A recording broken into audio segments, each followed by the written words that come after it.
Et si je te disais que tu peux transformer n'importe quelle image en modèle 3D, en 2 minutes, directement, depuis ton terminal. Pas besoin de Blender, pas besoin de compétences en modélisation 3D, juste Claude Code et un plugin gratuit. Tu le plugs comme un skill et lui te génère la version 3D de ton image. C'est un peu comme la dernière vidéo que je t'ai sortie sur Remotion, mais là, avec de la 3D. Regarde cette image de Mario que j'ai transformée en 3D directement juste ici. Dans cette vidéo, on va voir comment faire, je vais te montrer comment on installe le plugin, comment est-ce qu'on utilise le skill derrière, et surtout, on va tester plein d'images différentes pour voir ce qui fonctionne vraiment. Allez, c'est parti. Donc, j'ai mis les commandes de côté, on va commencer par l'installation. Pour ça, on va ouvrir un nouveau terminal, comme tu peux le voir juste en dessous, et on va se créer un dossier comme d'habitude. Donc là, je vais aller dans mes dossiers de test, on va aller dans la partie POC, que j'utilise d'habitude pour le faire. Là, on va faire un mkdir, et du coup, on va utiliser un plugin qui s'appelle Rodin 3D, qui a du coup ce skill qui permet de se connecter à l'API, on envoie l'image à l'API transforme et nous retourne le modèle en 3D. Tout ça fonctionne avec Python, et je te montrerai un peu plus en détail par la suite. Donc là, on va créer du coup notre Rodin 3D example. On va rentrer à l'intérieur et on va lancer un Claude. Ensuite, on doit installer une marketplace et dans cette marketplace, on installera un plugin. Si tu veux avoir accès aux ressources que j'utilise dans cette vidéo, n'hésite pas à rejoindre le school, il est directement en description. À côté de ça, si tu veux mettre en place des choses autour de Claude Code dans ton entreprise ou dans ton workflow personnel, n'hésite pas à prendre rendez-vous sur Calendly, le lien est juste en dessous dans la description. Donc pour la première commande, on va utiliser le /plugin marketplace. Donc tu vas écrire /plugin espace marketplace add demostake /rodin 3d-skills. On fait entrer, normalement ça va aller chercher le bon repository et ensuite on va pouvoir installer le plugin. Pour installer le plugin, la commande est assez simple, je l'ai mise juste ici. Donc c'est /plugin install rodin 3d-skills rodin 3d-skills qui est forcément la marketplace sur laquelle on va se baser. Donc là on fait entrer et normalement il va nous demander si on est bien d'accord pour installer ce plugin. Donc là on va faire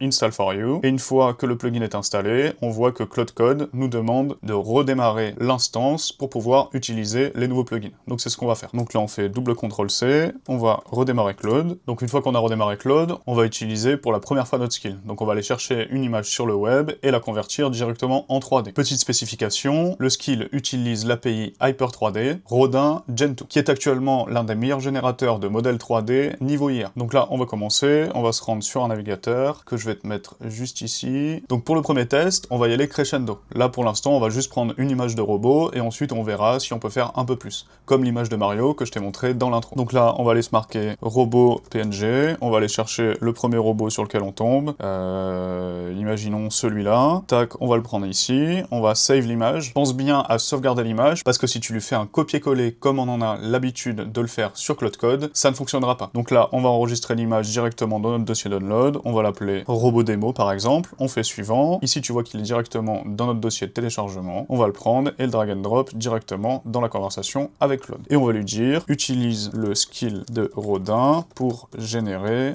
ce robot en 3D, s'il te plaît. Là, on fait entrer et normalement, il va nous demander différentes actions de manière à mettre en place le skill. Donc là, pour l'instant, ça va générer une image de base et une fois que l'image sera générée, on passera à la Gen 2 pour te montrer la différence de qualité entre un rendu de base et un rendu haute qualité avec Gen 2. Là, il va chercher l'API key, donc on va essayer de voir s'il la possède. Normalement, il devrait pas la posséder, hein. J'ai déjà tout désinstallé et là, on refait l'installation ensemble pour que tu comprennes bien comment est-ce que ça fonctionne. Donc là, tu vois, il me dit la clé d'API n'est pas configurée, je vais utiliser la clé gratuite Vibe Coding pour générer le modèle 3D. Donc tu pourras aussi utiliser de ton côté. Je sais pas si la clé est limitée, à toi de faire les tests et me dire en commentaire si tu as été limité par cette clé ou non. Donc là, on va lui dire yes, forcément Python n'est pas installé sur mon ordinateur, mais par contre, j'ai Python 3, donc normalement, il devrait me le proposer. Voilà, exactement, donc là, il y a encore des erreurs, mais bon, Claude Code va les résoudre, va comprendre l'erreur et relancer le programme. Donc là, tu vois, il me dit, ah j'ai besoin d'installer request. Donc je pense que c'est un module qui permet de faire des requêtes à l'API de Rodin. Il a besoin de créer du coup un environnement virtuel pour exécuter le projet, donc ce qu'il va faire avec la commande suivante. Donc là, on fait yes, donc on voit qu'il crée l'environnement virtuel pour exécuter le script. L'environnement est prêt, je lance maintenant la génération du modèle 3D. Donc là, on va faire yes, on a encore une erreur, mais du coup, il va comprendre d'où est-ce que ça vient. Donc là, il va nous demander d'installer Pillow, ce qu'on va faire, et ensuite, il va nous relancer le script. Donc là, ça prend un peu de temps, la génération d'images, c'est entre 2 et 5 minutes, donc je te mets en timelapse, et on se retrouve juste après.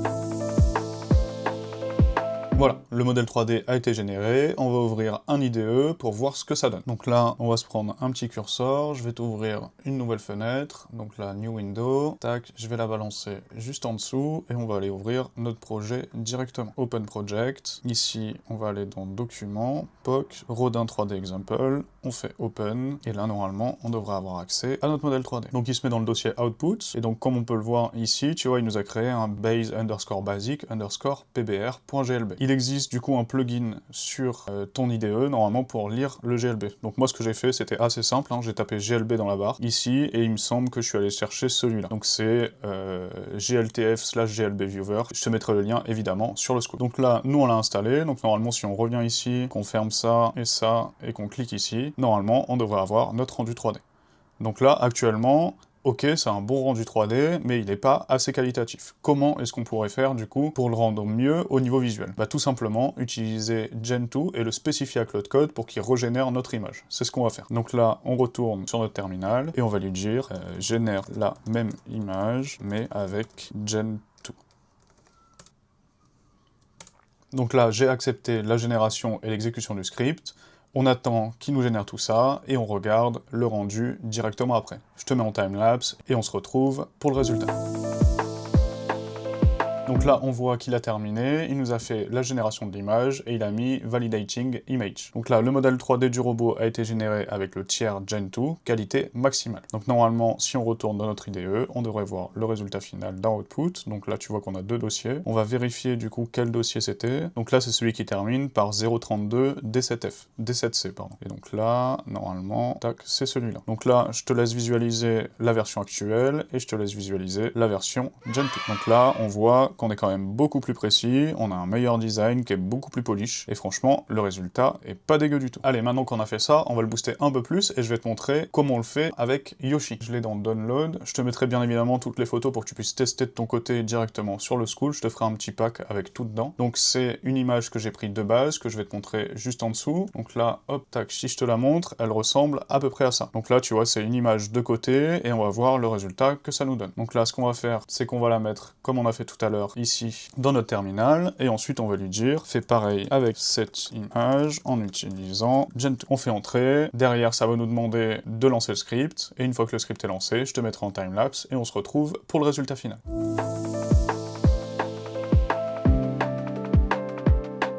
Donc là c'est bon, il a fini de générer notre image, et on passe au résultat. Donc on va aller voir ici, normalement il nous a créé un nouveau dossier, donc là il me semble que c'est le robot, donc là tu vois on voit bien la différence, hein. Genre là, quand tu zoomes un peu, tu vois que bah là c'est un peu dégueu, alors que si on se met sur l'autre, tu vois le résultat et la différence de très très loin. Et donc on va regarder notre Yoshi, qu'est-ce que ça donne? Ok, ah oui ok, donc là on était sur le côté, d'accord, et donc là bah tu vois, hein, franchement c'est pas mal du tout, hein, pour un personnage qu'il a eu que d'un seul côté, il a pas réussi à reproduire la 3D, mais du coup je pense qu'il a fait l'exact inverse pour pouvoir positionner les deux. On voit qu'au niveau des yeux, bah, c'est pas forcément détaillé, mais bon, c'est une première. On va voir comment ça évolue par la suite, et on va faire un dernier test avec un objet du quotidien. On va aller chercher une orchidée.png, là. Hop, on va essayer de trouver un pot. Tac, donc on va voir... Par exemple, celle-là, tu vois. Donc là, on va enregistrer notre image, donc on va la mettre dans Download, on va l'appeler orchidée, hop.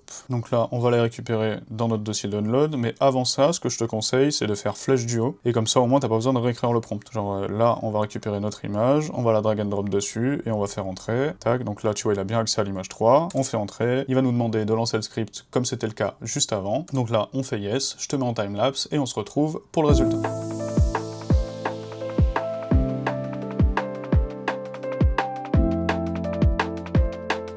Ok, donc là, tu vois qu'on tombe sur un case différent. Je pense que l'orchidée était trop détaillée, donc il a besoin de plus de temps pour générer le modèle 3D. En attendant, du coup, je vais te montrer le résultat, parce que je l'ai généré juste avant. Tac, donc je te mets l'IDE juste ici, hop, et tu peux voir, du coup, notre image d'orchidée de base, et notre transformation en 3D. Donc c'est pas mal du tout, il y a juste un micro-détail ici, où il va manquer une branche, mais ça, c'est pas très grave. Normalement, selon l'image que tu prends, la génération sera quand même très correcte. Là, on gagne un temps fou, quand tu vois que un designer 3D, il met peut-être en moyenne une matinée ou une journée complète, je connais pas du tout les temps de production, à faire ce genre d'assets, bah là, toi, tu peux déjà pré-modéliser et ensuite voir avec un modélisateur 3D pour qu'il te produise exactement cette pièce bien polish et bien parfaite pour ton environnement. Derrière ça, j'ai un ami qui m'a demandé est-ce que c'est possible, si je te donne un plan que j'ai réalisé sur Sketch, de le positionner au niveau du skill et de le rendre en 3D. Bah, je vais t'arrêter tout de suite, ça marche pas du tout et je vais te montrer le résultat. Donc là, si on va ici et qu'on regarde notre base PLR, donc de base, il m'avait donné un plan vu du dessus et en fait, l'IA a pas forcément compris ce qu'on voulait faire et au final, elle a fait un bureau avec le positionnement des différents assets dans l'appartement. Donc après tous ces tests, voici mon verdict. Ce qui marche bien, c'est les personnages et les mascottes. On obtient des résultats excellents. Ça marche aussi pour les objets du quotidien, les pots de fleurs, les bureaux, etc., etc. Donne-lui ce que tu veux, c'est pas forcément parfait du premier jet, donc je pense que tu peux faire de l'édition ou trouver une photo d'une meilleure qualité. D'ailleurs, en parlant des photos, il faut que ce soit du 512 par 512 minimum pour que tu aies un résultat convenable. Je pense que ça peut aussi marcher si tu fais du prototypage pour des objets e-commerce, et on l'a vu, pour le jeu vidéo, ça marche plutôt bien. On a réussi à reproduire un Mario et un Yoshi assez facilement. Je peux te montrer aussi l'exemple avec un Toad qu'on a généré tout à l'heure, qui est franchement pas mal du tout. Ce qui marche moins bien, je t'en parlais tout à l'heure, bah, c'est les plans en 2D. Si l'image est trop plate, il va pas reconnaître les formes. Et si tu veux générer des plans en 3D, bah, je te conseille plutôt des logiciels spécifiques pour l'architecture. Au niveau des détails très fins, tu l'as vu tout à l'heure avec l'orchidée, les textures complexes, au final, elles sont simplifiées, donc à voir s'ils sortent pas une Gen 3 pour régler ce genre de problématique. Pour finir, mes conseils sont les suivants. Toujours utiliser l'option Gen 2 pour des résultats finaux. Tu peux utiliser celle de base pour avoir une idée de ce que ça peut te produire, comme on a fait pour le robot dans la première partie. Et ensuite, une fois que tu as validé ton prototype, n'hésite pas à lui dire, passe-le en Gen 2, de manière à avoir un résultat beaucoup plus propre. Je disais aussi la résolution des images en 512 par 512 pour avoir une meilleure qualité de sortie. Au niveau des formats de sortie, ça sort du GLB, qui est compatible avec Blender, Unity, Unreal Engine, 3JS et les viewers 3D en ligne. En conclusion, pour un outil gratuit, c'est vraiment impressionnant. Si tu fais du contenu 3D, du prototypage ou juste de l'expérimentation, ça vaut vraiment le coup de tester. Tout ce que j'ai utilisé, les prompts, les contenus, les images sont directement dans le School et n'hésite pas à me dire en commentaire ce que tu as réussi à générer. J'espère que tu as appris pas mal de choses. Je t'invite à t'abonner, à mettre un petit pouce bleu. Dans le prochain épisode, on utilisera ce skill pour générer nos assets 3D afin de faire un jeu vidéo directement avec Cloudcode. Sur ce, c'était Para, je te souhaite une bonne journée ou une bonne soirée.